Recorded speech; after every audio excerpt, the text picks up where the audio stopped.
Guys, this is Hunter. Howdy. How you doing, Hunter? Nice to meet you. He owns Max Excavating, right? And you've been running Metalpless for how long? Oh, it's my first year. How do you like it? I'm really impressed, super impressed. So on the phone, Max was telling me he could smoke 2 loaders. That's what you said. Two skid loaders. At first I said cage, but we'll see what it does against an Arctic. With a piece in my hand and bloodshot eyes, I walked to the water for a last goodbye. He begged so much, it clouded my mind. One thing's clear, the man's gotta die. Might makes right, so he said, when he held all the keys over our head. I lived in that grip, but now he'll learn at the end with the tables turned. Lord, forgive me, take me on down the river where the guilt can't find a red-handed sinner, on where the grave can't cry out, 'cause I done wrong down the river with a hand on a Colt and a finger on the trigger, and long before dawn they try to find me, so take me on down.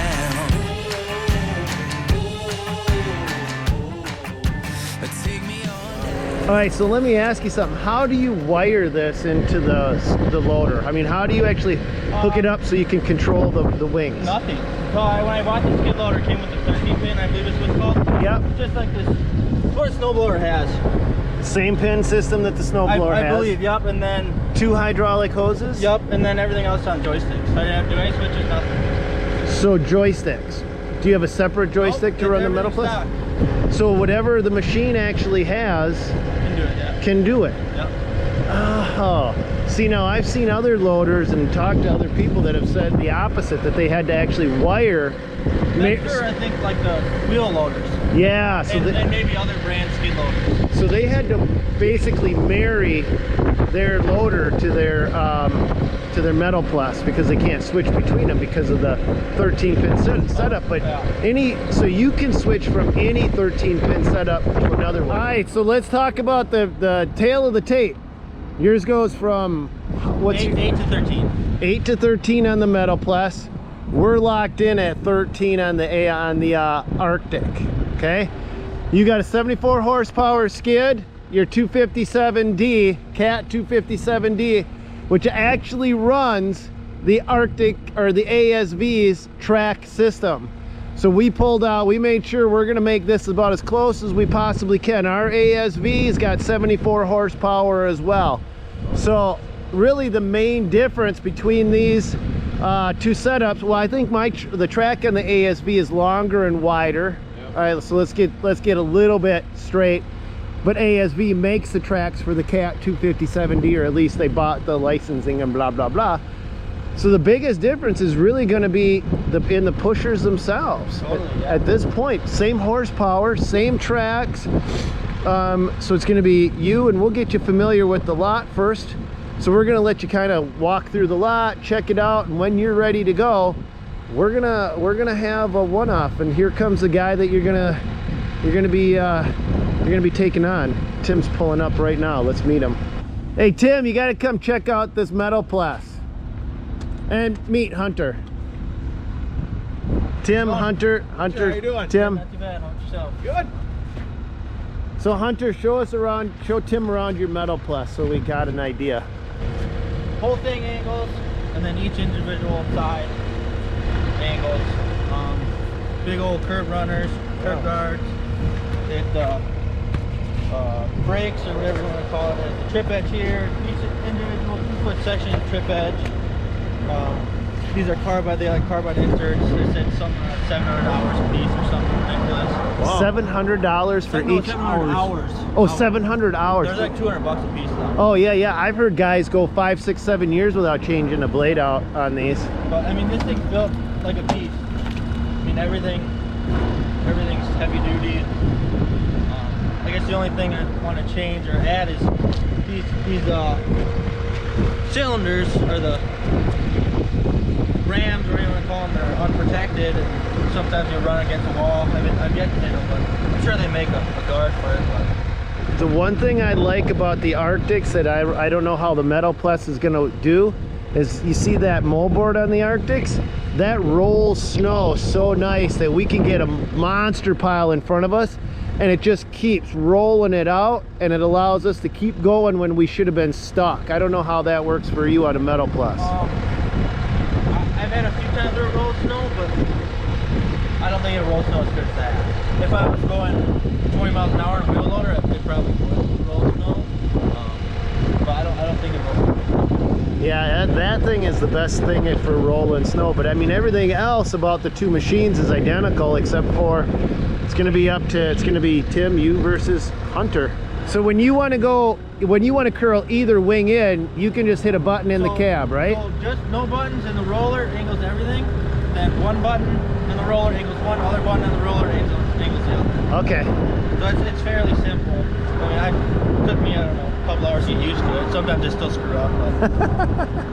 All right, so we're gonna have some fun. What we're gonna be doing is we're gonna each give you guys your own lot, and then you got to back drag your own curbs and push up into the pile. Both lots are about the same size, have almost identical obstructions, a little bit different layout, but this isn't a perfect world where we can get two identical twin lots side by each. We just don't have that, but we got as close as we're gonna get. Two machines about equal, and let's just see how these things perform. Sound like a game plan, you guys? All right, let's go show Hunter around his lot before we get him rolling, so he's well aware of what he's getting into. That way you know where all the hidden curbs are and everything else. So we're good to go. Next up. So we're fortunate enough to have two almost identical lots, and the idea is for us to push into one central pile. So the guys each can choose which side that they want, and since Hunter is the guest, he gets first choice. What? Well, after seeing it, what's you got any preference? You got your choice. I'll take that one. I'll go with the original. You want this side? Yeah. Okay. So you're gonna have a few more obstructions, Tim, on your side, because you got actually two islands to cook around, and then the curbs lines there. I noticed Tim's got an extra car in one of his drive lanes, so I put my truck in there too. Okay. So that's to duplicate Tim's car in the other drive lane. Sweet. All right, Sam, are you ready? Yep. Hunter, I'm talking. Sam, are you ready? Hunter, you ready? Yep. Okay, 3, 2, 1, go! Go! So the rules are simple. They're not allowed to push snow over any curb lines. They've got to back drag all of the snow away from the buildings, away from all the obstructions, all of the curb lines, and push it down to one central location. Both skid loaders will be pushing into the same stockpile of snow, but in two completely different lots.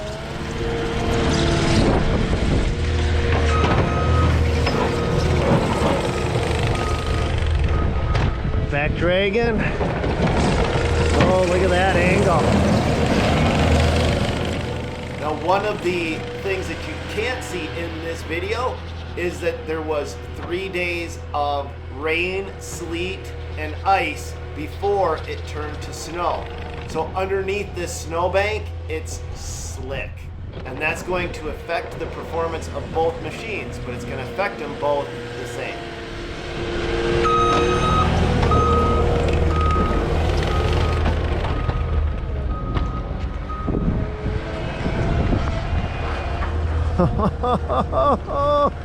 He's getting close. Whoa, look at that. Oh, there's a,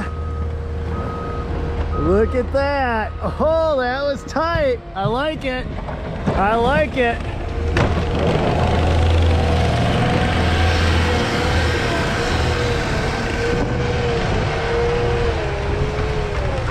No slipping and sliding either. Oh yeah, okay, no, he is.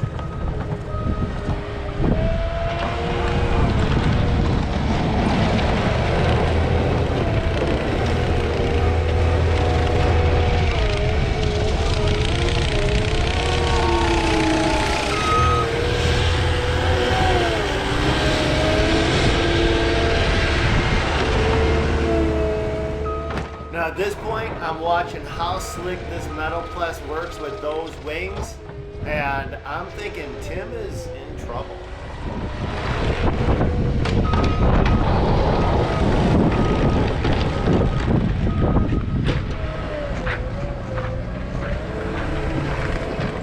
Hunter's off to a strong start, and within just a few minutes he's already cleared around his first curb line and back dragged away from his first main obstacle. Let's go visit Tim and see how he's doing. All right, 2, 1, go, go, go, go. So let's talk about some of the main differences between these two snowplows. The Metalpless has wings that can go forward as a box, they can go wide out, or they can look backwards as a back dragging unit. The Arctic is stationary, but the Arctic's side wings will go up and down, allowing you to go right on top of sidewalks and back drag right off from them, getting 100% clean scrape. Well, 100% may be much, but I'll tell you straight up, it's a nice clean scrape right off from the sidewalks. Another big difference between these two snowplows, just so you guys know if you're considering both, the Metalpless that we're up against in this video requires 2 hydraulic hoses to connect up and an electric pin to connect up. So just so you guys can wrap your head around this, if you ever blow a hydraulic hose or the electrical system has a problem, your Metalpless then becomes a stationary snowplow locked into whatever last position it was in. The Arctic requires no hookups whatsoever other than just connecting into the plow itself through the back dragging plate, or the back plate. There's no hydraulic hoses or pins, other electrical connections to make. So Tim and Hunter are knocking their detail work out first. So let's go over to Hunter's, where he's got his biggest challenge coming up yet. So right here is where it's gonna get real tricky. This is gonna suck up his time. Hunter and Tim are using similar strategies where they're consolidating their push piles. But Hunter's going to be leveraging those mobile wings on that Metalpless for everything they've got. So instead of hogging the snow across the lot into main piles and then pushing it up, Hunter's windrowing his piles into the center of the lot, where he's then going to switch to a containment mode and attempt to move them into the main push zone.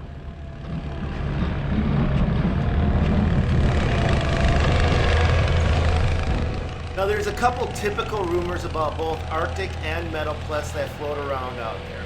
One of the first rumors about Metalpless is that they are extremely durable and their cutting edges will last forever. I had one person tell me they last between 5 and 7 years, but I can't verify that. But I've also had people tell me that the Metalpless equipment burns more fuel because it's so heavy that it takes more fuel just to push that big Metalpless pusher in front of the machine. There we go. There we go.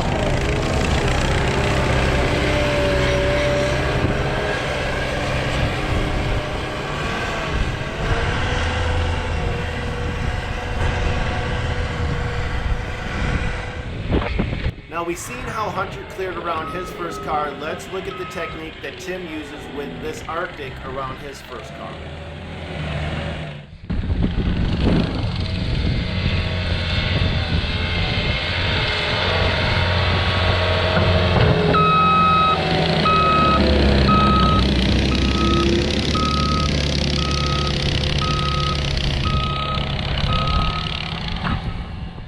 Now Tim could push forward, but he's got to leave enough room for his tail to swing, and unfortunately by the time he clears enough space for his tail to swing, he's got another curb line that he's coming up on, so it's better just to keep back dragging and get that area cleared.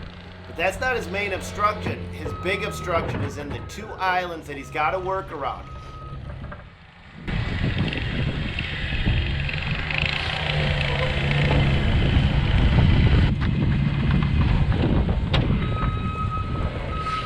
Just like Max, Tim is pushing everything into one location so that he can come on the back side of it and get it down to the stockpile.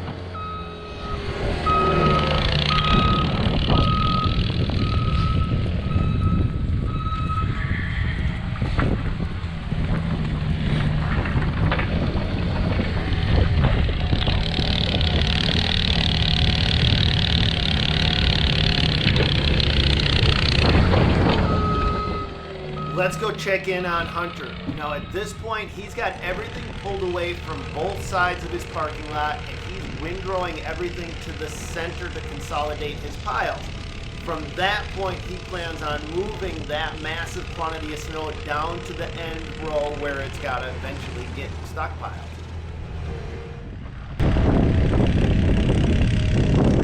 He's moving a lot of snow. He's hogging a lot. Got that curb. This is gonna cost them. These dribbles right here. I mean, it is what it is. I'm not critiquing or criticizing his skills. I'm saying it's gonna cost them. And hey, look who moves after Tim plows it. Look who moves. Thank you. Thank you for moving after we get it plowed. Thank you for backing out after we back drag all the way around your car. And then of course we should just, wait for you to figure out where you want to go? Your patience for people when it comes to snow plowing, it gets worn real thin real fast. All right, he's just...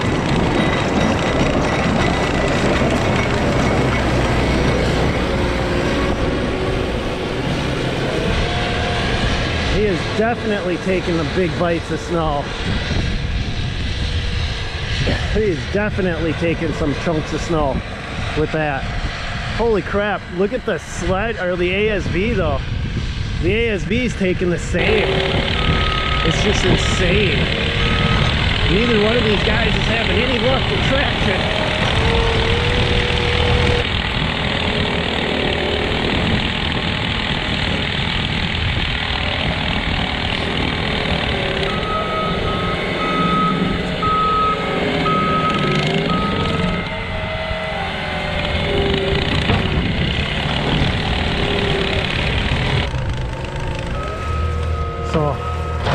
Hunter's doing right now, he's building up a stockpile here. Tim did the same thing over there and it slowed him down. Tim got too much snow in front of his loader, and it basically almost stopped him. And I think Hunter's gonna see the same thing. He's gonna get too much snow in front of his loader, and this slight layer of ice that's underneath all this snow is just knocking us to crap.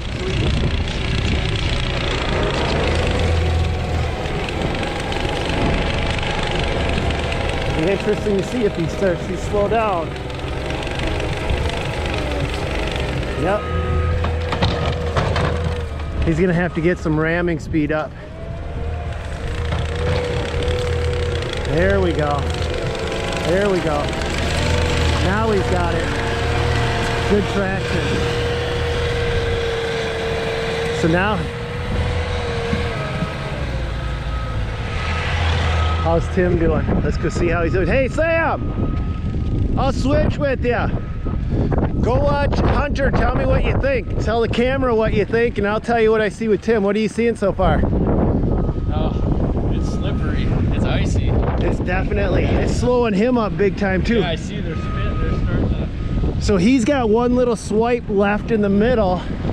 Tim's got about, they're about, would you say even right now? Yep, I think so. I think it's close.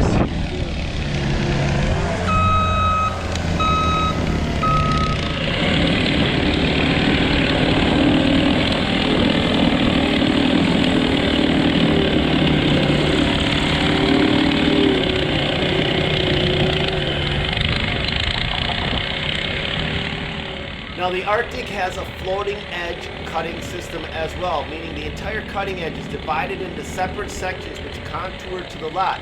Those side moldboards will go up and down as well, so you can bang into a curb with them, and instead of stopping the machine, they'll just ride up and over a curb. Now this system depends on a puck system to make sure that everything operates. And there's rumors out there that there's guys breaking those pucks by slamming them into banks of ice. Now we've operated 5 or 6 of these Arctics in one of the snowiest seasons in Minnesota history, and we've never had a single issue with one puck breaking ever. So that tells me if guys are having problems with their pucks breaking, it might be in the operators using and abusing the piece of equipment instead of just using it for the way it was meant to operate.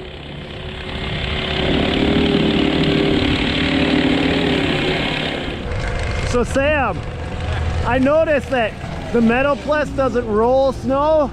It kind of just blunt force traumas it to where it's got to go. Yeah. It's just more wakes though. He's moving more snow at a time. he's moving more. He is. Yeah, I'd have to agree.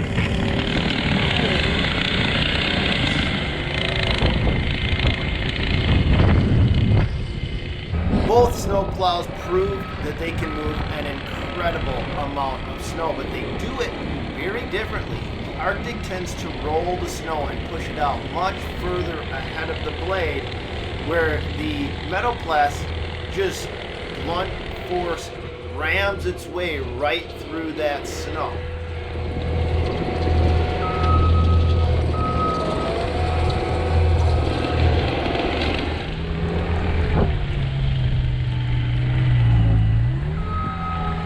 I think they're gonna tie.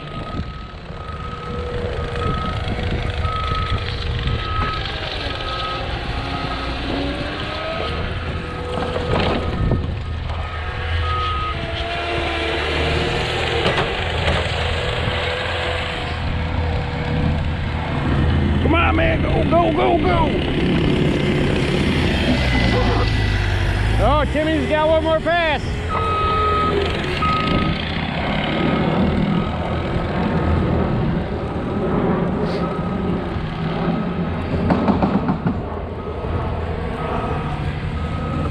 This is it right here.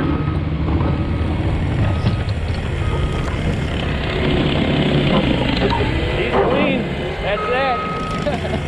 Say that's it. That's it. That's it. You got look that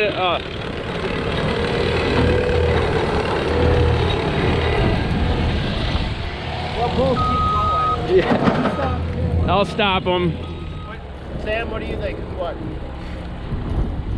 I mean, Timmy got done first, but it was super like It's so close. it was like a matter of like 30 seconds. I'm gonna call it. I'll call it a tie for sure.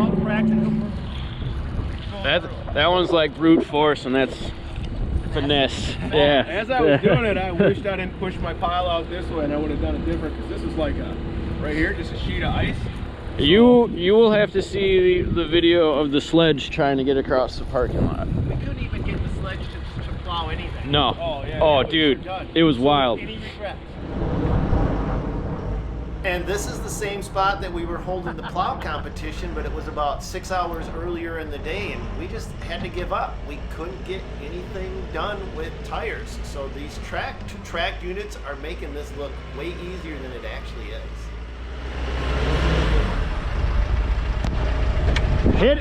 Hit it hard. Go back and hit it hard. I know. Just don't hit into my truck. Don't hit me.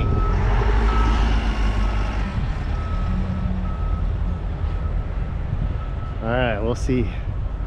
He's just got to get that pile of snow to there.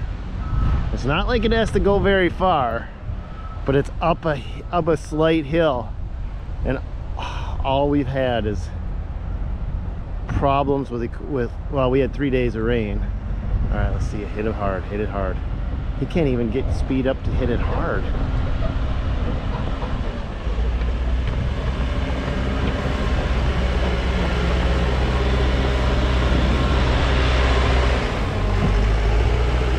But with these tracks, I gotta say something. That what I found is, if you push in mass quantities of snow like that, I didn't cut down all the way to the pavement. Yeah, as I was lift doing. up a little you bit. start realizing like, oh, it grabs it, hang it up just a little bit. So then all of a sudden now I'm getting into it and just pushing a mass pile. While you were plowing, you would lift up, and I was for sure, I was saying, oh, that's wrong. But then you would start to grab more. Because underneath this glare ice, so if you got a little bit of this on top and packing it in, it seemed to help. You could get a lot more snow, and then come scrape it down later. So you got less snow to push. Yeah, we're gonna come back later. Otherwise, you just ain't getting nowhere.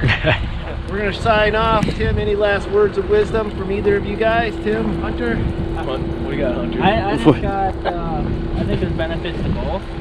Okay. I'd say if you had a loader working with you, the metapless would be better, just for working out islands, because you can't really windrow with that.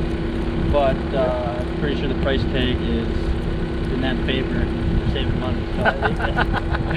So I think The Arctic's a bit cheaper. I think it's about 10, 11 grand for, I think that one is 9. I don't know how much yours is. I'll look them up. So yours is about double the price tag. give or take, yeah. Yeah, give or take. So there you go. And that's our video for today. God bless you guys. Go get them. We'll see you on the next one. Make sure you hit the subscribe button and the bell notification. And I'm going to put a video over here. I'm going to put a video over here. We gotta go. You gotta get to your plowing. We actually got 2 million square feet of snow to plow, or lots to plow.